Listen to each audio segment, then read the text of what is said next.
So I got a couple of camping items at the thrift store this week. Got a really great deal on this percolator for $3.99. Stainless steel. Had the percolator basket in it and everything. And a 5x5 small fry cast iron made in the USA pan for $4.99.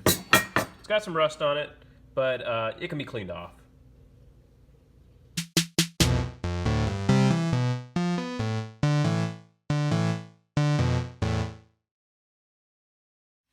I'm just using a Perlo pad here just to work on this rust until it's back down to cast iron. Try to get that clean. So we scoured off as much as we possibly could. You just want to take a paper towel and just make sure that there's no rust coming off there. Corners are the worst parts. That's usually where the water, if you ever let these cast iron pans dry, that's where you're generally going to get the worst water sitting. I've heard you never want to wash your cast iron pan if you can avoid it. Really, it's just best to keep putting cooking oil on it.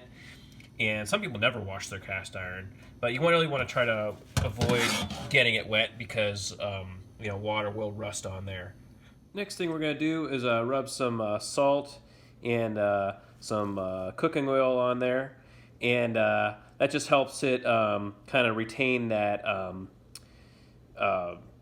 ability for the food not to stick to it. As you can see, even after washing it, there's still water that's beaded up on it. Man, it is just amazing what that oil and salt can do. As you can see, it's still getting stuff off of there. Pretty crazy. All right, well, that's about as clean as we're going to get it. Still tell there's some stains for where the rust used to be, but pan's pretty clean. So, you might be asking, why would you get a pan that is so small? Well, we're going to show you why, but for one thing, it's a lot lighter if you're packing it with you, if you're hiking, and especially if it's just you or a couple people, rather than just bringing these giant lodge skillets out there. The other thing is that if you got a personal burner for a camping burner, it fits right on top of it. So it can work really well if you're just making a couple eggs for yourself, or maybe some bacon or some sausage links. So when you find a percolator in the thrift store, it's important to make sure that the percolator basket is still with it. A lot of times, some people will just sell the metal pitcher part, but for making coffee, it's useless without the percolator basket. So it has this metal basket. It's where you put your coffee grounds, and you put it in here, and take the percolator basket, and you'll have it in here, and then the water will start going, you fill it up, and then the water will start coming up through here and steaming through and bubbling through, and it will eventually get to the coffee in the grounds and start brewing the coffee. So now we filled up our camping percolator up with water. You pretty much want to have it so it's filled below where the basket would be. You just put in as much water as you need, just so long as it's not touching the grounds. Next, you want to pour the grounds into the percolator basket and put the basket back into the pitcher. So we are using a single burner propane stove from Ozark Trail. All right, we've got our burner lit. We'll go ahead and put on our coffee.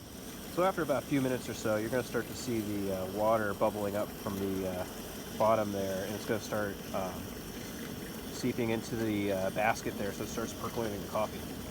So you can generally tell that the coffee is going to be about done. You start seeing coffee-colored water bubbling through, and it starts smelling like coffee.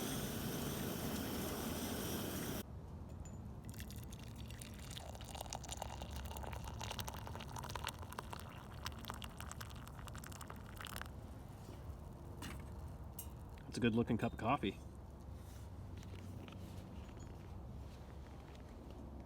Cheers.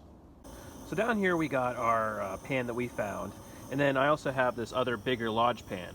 But for a single burner stove, this small pan will do just fine if it's just for yourself or you're just cooking a small amount of stuff. This big pan weighs a heck of a lot more, and it's also going to be a lot harder to carry in a backpack, whereas this is pretty light. and it's a lot easier to take with you. Test our square small pan. We're going to use something you might bring with you camping. A can of Spam. Delicious. We have got our Spam cooking on the grill. All right. Well, Spam is sticking on there a little bit more than I'd like. You know, you could always use a little more cooking oil to help with that, but just kind of the nature of this. But I like my Spam burned anyway, so I'm sure it'll be great. All right, everybody. Well, this has been a great video. Hope you guys enjoyed this thrifting, cooking, and camping video. If you could, please like and subscribe. It will help me out a lot. And thanks, everybody, for watching. Have a good one.